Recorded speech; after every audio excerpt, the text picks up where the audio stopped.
Hi and welcome to Fish Tank Diaries, Series 3, Episode 6. Today we have Martin, who's the owner of Immerse Medical, which delivers first aid, clinical skills and pre-hospital care training courses as well as supplies. And Andrew, who's the owner of Reward IT that offers IT support services, including hardware, software, cloud, maintenance and installation. Guys, thank you so much for joining us today. Thanks for having me. Yeah, thank you very much for having us. So guys, I understand that you have combined forces to offer a COVID secure service to enable companies and organisations to safely get their staff back to work.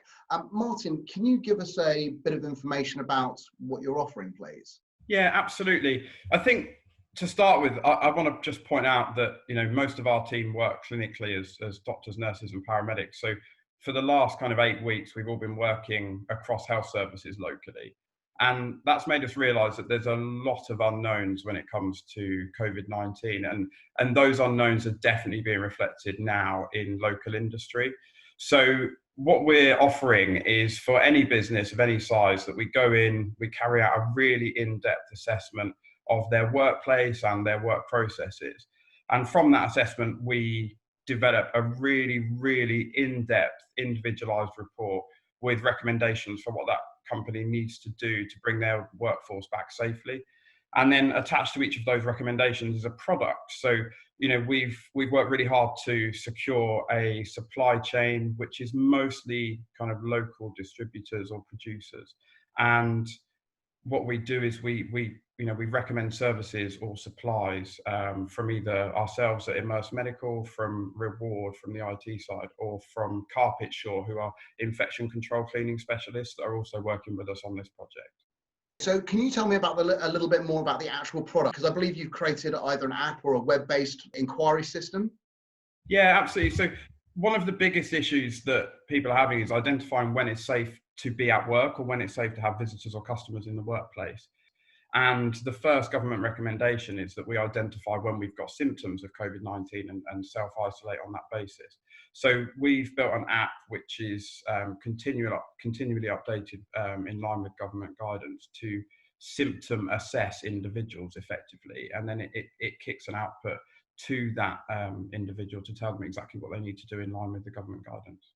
So is this a Android or an iOS-based app, or is it a web-based app? We selected for it to be a web-based app for 2 reasons, really. One, because it's available across all platforms, and it's much easier for us to continually update it. And as we know, the government guidance is changing constantly. So it just makes it easier to ensure that our customers are getting accurate information all the time.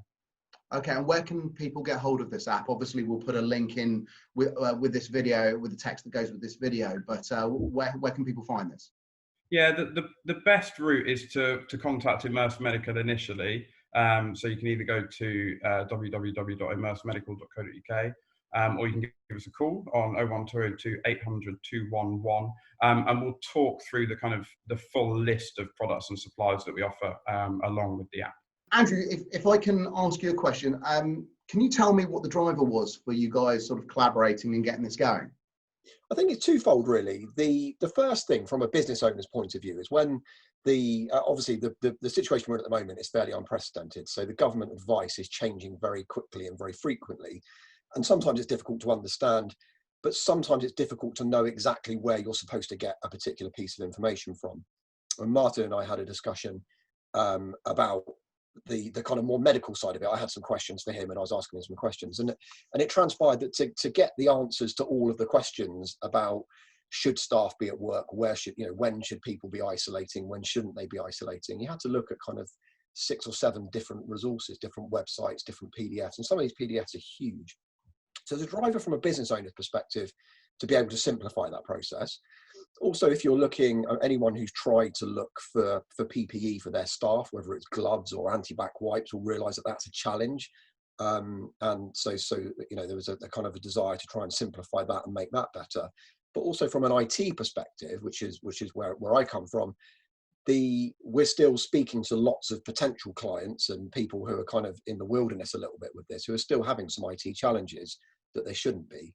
So I think that if a business is able to get people back to work medically safely, from a cleaning perspective, and if Martin will talk a bit more about some of the services that Carpet Shore offer, If they can tick all those boxes and get people back to work, we ought to be able to allow IT to enable that as well. So whether that's making the app work in a reception area for the customers, or whether that's just about enabling remote working better, whether it's about spreading people out in the office a little bit better and moving the IT around. So it's kind of those two things really. There's a real IT need out there, but also there's a real need to make this process more simple, because as a business owner, it's difficult to know exactly what you're supposed to be doing and when. Yeah, that makes sense. Yeah, I think all of us as business owners are a little bit in the dark, and as you said, the information's changing so regularly. Bringing it all together into one place is a great idea.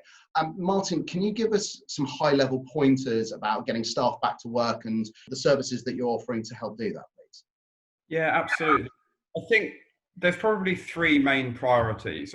The first is, of course, making sure that everyone that's on site is safe to be on site and is allowed to be there under current guidance. And as I said previously, that's what the app's all about.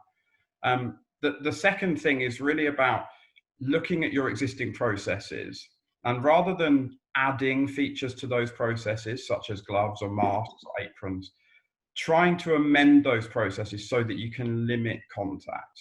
We know that we're having to avoid social contact within 2 meters. There are lots of work processes that are out there that don't allow that. And people's initial thought is, well, let's just put a fluid resistant mask on all of our staff.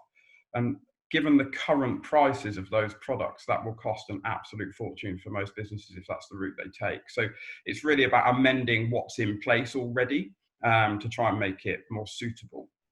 The final thing is having a very, very clear cleaning and disinfecting regime for either your staff, your contract cleaners, or for us as a kind of project team to support you with.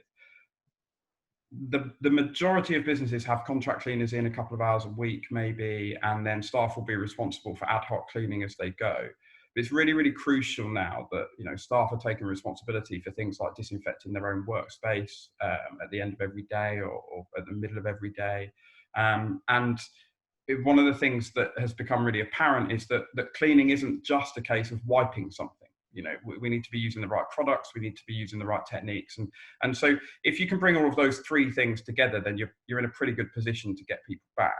Now, there's a really clear overarching theme to all of this, which is that there's absolutely no point in doing any of those things if you haven't got an open communication line with your staff. We know that staff don't have to come back to work if they don't feel that it's safe. That's the law. And so you need to have that two-way communication with your staff. You need to make sure that they're involved in the decision-making process. And one of the things that we do during the assessment is we speak to key individuals from each organisation to make sure that we're really nailing the existing work processes and start to have conversations about any amendments we can make and whether they're suitable. Because realistically, the MD of a company may not know the ins and outs of each individual process, but the people that are delivering that process daily, they're the ones that we want to talk to.